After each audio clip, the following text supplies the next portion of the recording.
So I've got the assembly instructions here from the website, and I'm just going to go ahead and count. He said there should have been 30 diodes. 1, 2, 3, 4, 5, 6, 7, 8, 11, 12, 13, 14, 15, 16, 17, 18, 19, 20, 21, 22, 23, 24, 27, 28, 29, 30. Those 30 diodes, 6 diodes around the rotary switches, 3, 4, 5, 6, and 1 diode to the left. So we've got all the diodes.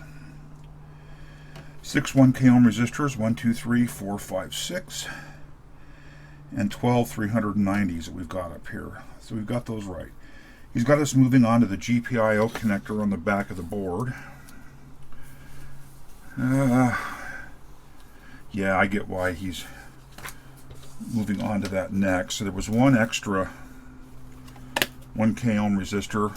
As he said, there might be extra parts. I would rather have all the parts I need than be short one. So let's see, and this does go on the back of the board.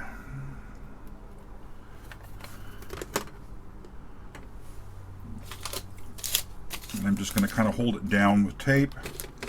I will just solder 2 pins in opposite corners, and then I will push it down flush and tight with my finger, and then solder the rest. So again, just tack 2 corners. Tape comes off.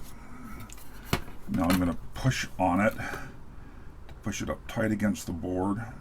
I felt it rock there. Same thing on this end.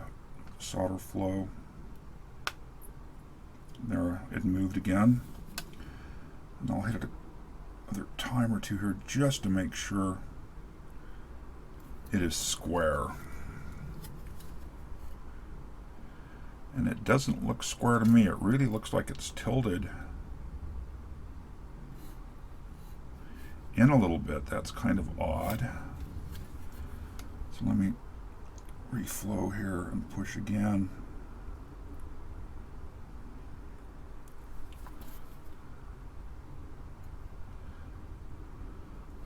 Why does that not seem completely square to me?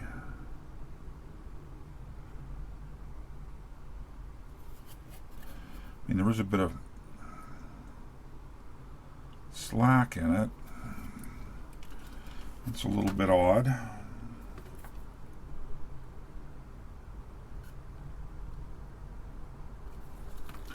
When it's off enough, I can see it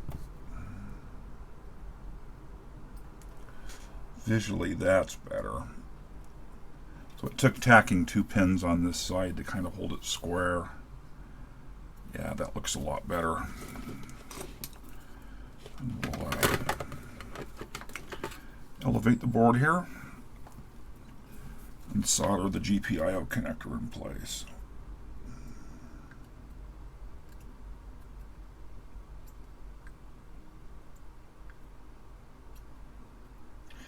Yeah, the video is linked from the PiDP11 website. He actually commented in the video he got the connector in a little bit crooked. He tacked the corners, and in the video I didn't see him take the step to actually then inspect it to make sure it was square. He just seemed to forget that step and just move directly into soldering. I always recommend tack the 2 corners of a socket or a connector.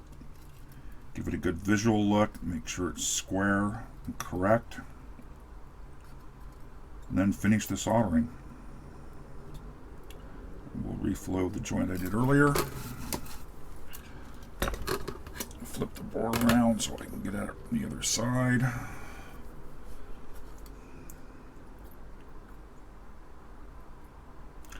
I'm going to go back up and re-hit that pin. It was one of the ones I think when I tacked it in place just to make sure it flowed well.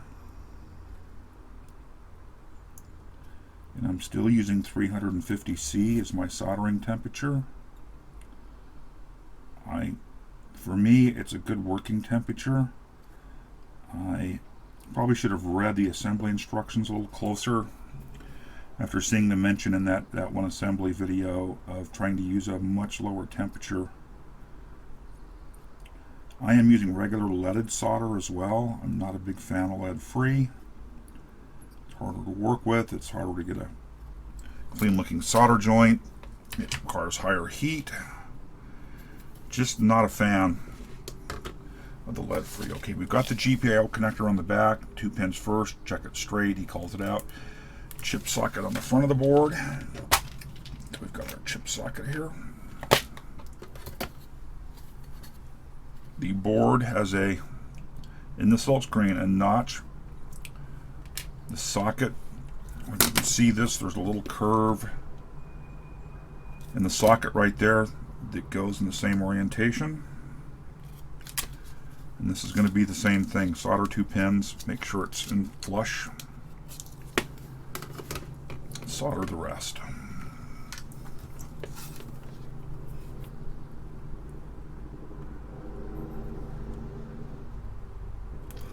I'm pretty sure it's not in flush, but we'll take care of that here by reheating the joint, pressing up on the socket.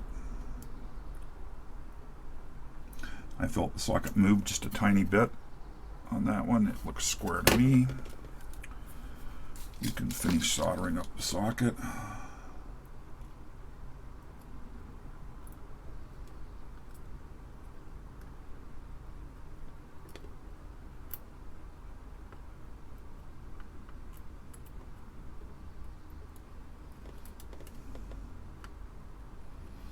And I'll reflow the pin I originally tacked, to make sure it's got a good solder joint.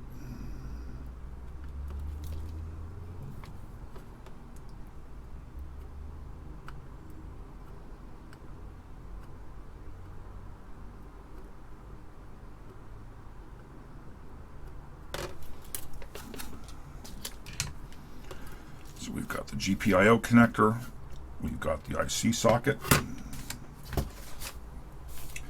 That really moves us through that set of steps. So this will be a short video. I'll go ahead and end this one here. The next one moves into the sea of LEDs, and that'll be more involved, so that'll be in an upcoming video.